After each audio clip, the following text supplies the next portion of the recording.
Sometimes when you build a lot of things, you need to find a new inspiration or find some inspiration in something old.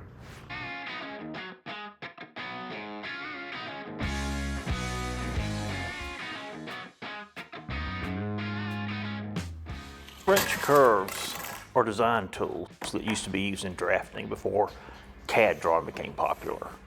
And I think that out of these shapes, this would make a great coffee table. I'm thinking about 5 foot long, and to make it, I'm gonna phone a friend. I called Wes at Elite CNC. I showed up with a handful of plastic French curve rulers, and I left with a truckload of MDF templates. We're using Mazonia for this coffee table.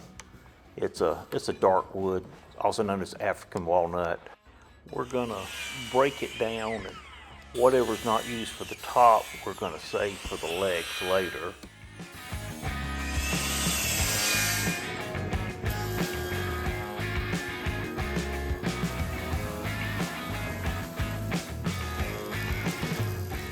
With everything jointed and planed, we're going to go ahead and glue the top up. But we're going to glue it up in 2 sections.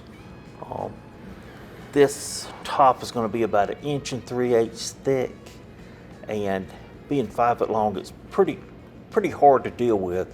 So we're going to just take our time and try to get 1/2 right, and then add the other pieces.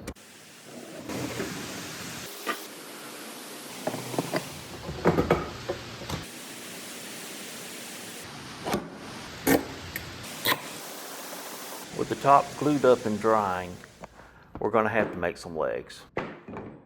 Guess what? Blanks. Then we turn them into round blanks. If you want to see how to turn a tapered leg, I have a separate video on that. And there's 6 tips in the video that'll make it a lot easier for you. And let's see real quick what this is going to look like on our boards. And if you're thinking, why are they using a red pen? You're not alone. We just got tired of looking for something that would mark on this.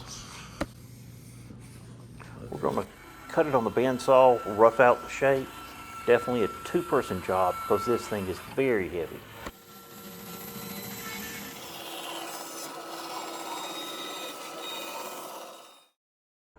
So we put on double-sided tape, and I don't know what happened here, but I'm not sure that I didn't put too much tape on. If you think that was too much, leave a comment saying you need treatment, okay? It's a problem. We're going to take this pattern bit and we're going to ease down maybe 1/8, and we're just going to go around, work it down a little bit each time, down to 1/4, 3/8, and after a little while, we'll be cut it deep enough that we can manhandle it with our jigsaw.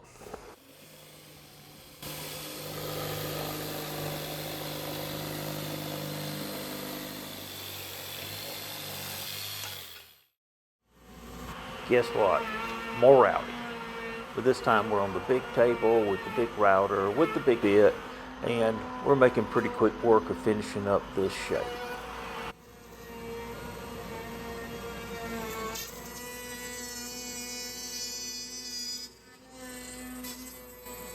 And as we try to get off our pattern, I admit that yes, it was way too much double-sided tape, but we'll get it off.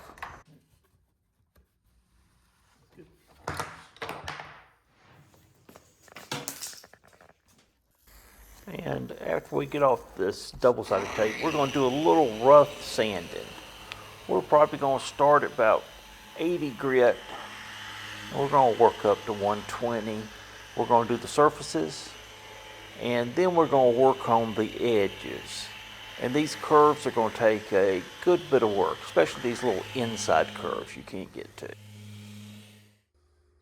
And at the 6-minute mark, if you're still watching, you're getting some value out of this, you're enjoying it, please hit the subscribe button, drop me a comment, let me know something you'd like to see built, or ask a question. Thanks a lot.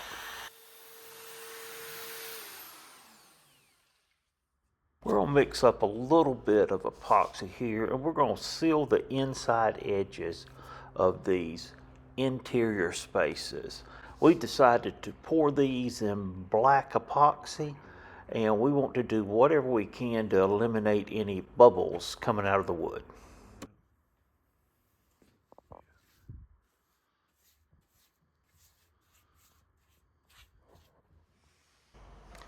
And as you can see, our workbench has been covered with a piece of marker board. A 4x8 sheet cost about 20 bucks, and it is very, very slick and much cheaper than a melamine. Because of this curved shape, we're going to create a straight clamping edge on the back side. We're going to trace our shape onto the whiteboard so that we can put the caulking down. And we're going to use our pattern to cut some little inserts that'll close up those negative spaces that we're going to pour the epoxy in.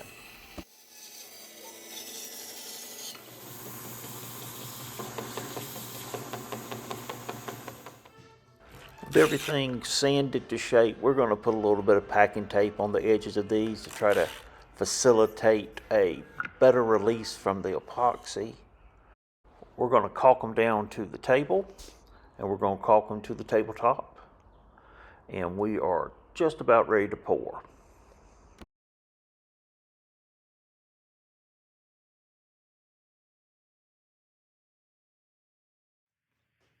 I originally bought this epoxy to pour this clear, but I chickened out, and I'm using a very scientific method to measure it.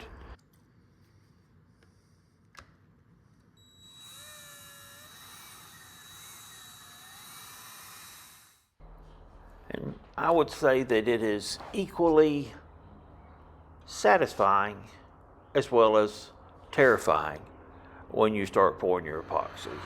You don't see too many epoxy pours that there's not some type of catastrophic disaster. But I pop the bubbles and I leave it and hope for the best.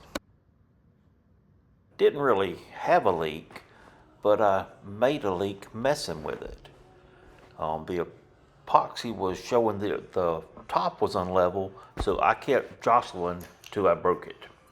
So I'm building a small dam with caulking. Basically disaster control, and yeah, it looks like I'm icing a cake, but I did get it stopped. Beautiful. Absolutely beautiful. It hardens up, and I'm going to pour the second layer and finish it off. I use my caulking gun to make a little dam. I rough up the surface. We clean it up, and we're ready to go.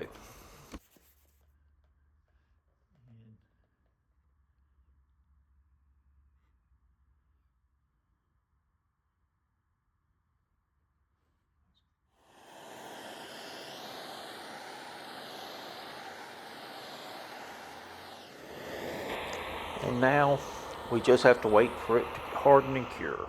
I'm going to give it the weekend and a day.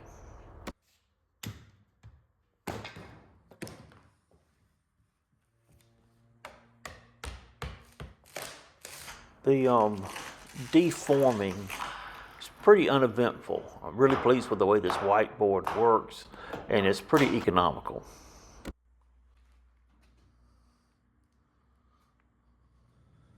We're going to get this caulking dam up that I used on the top, the heat gun and putty knife, and then we're going to do a rough sanding on the top. I tried to keep the top as flat as possible so that I could just sand it and work it flat a little more easy. And then I would do all the hard work on the back with a flattening sled. Now that is where all my epoxy from the leak went to. We're going to flatten it with a palm router and a flattening bit.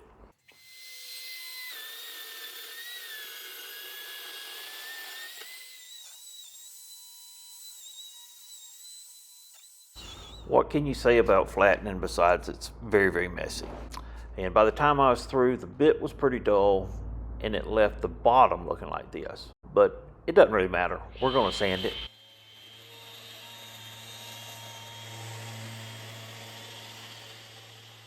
We're going to work the bottom. We're going to work the edges. We're just going to keep on going until we get them just as flat and just as smooth as we want to. With all the rough sanding done, we're going to start working the edges. We're going to use a chamfer on the bottom, and we're probably going to take 4 or 5 swipes to get it down. Then we're going to do a quarter round on the top. We're going to sand this chamfer. Then we're going to sand the edge at 90 degrees. And we're going to sand everything up to 320, and then we'll start finishing.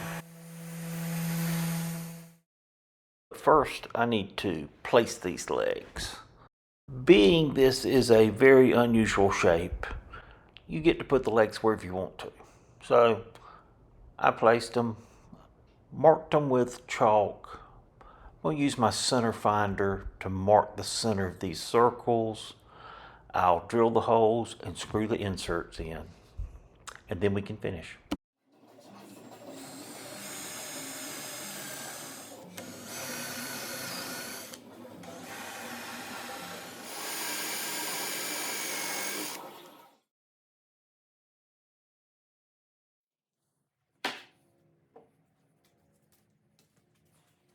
Starting on the bottom side, we're going to use some Osmo. We're going to stir it, we're going to pour it, we're going to squeegee it, we're going to buff it in with a white pad, and then we're going to wipe it off with a cloth. And then we'll flip and do the same thing to the top.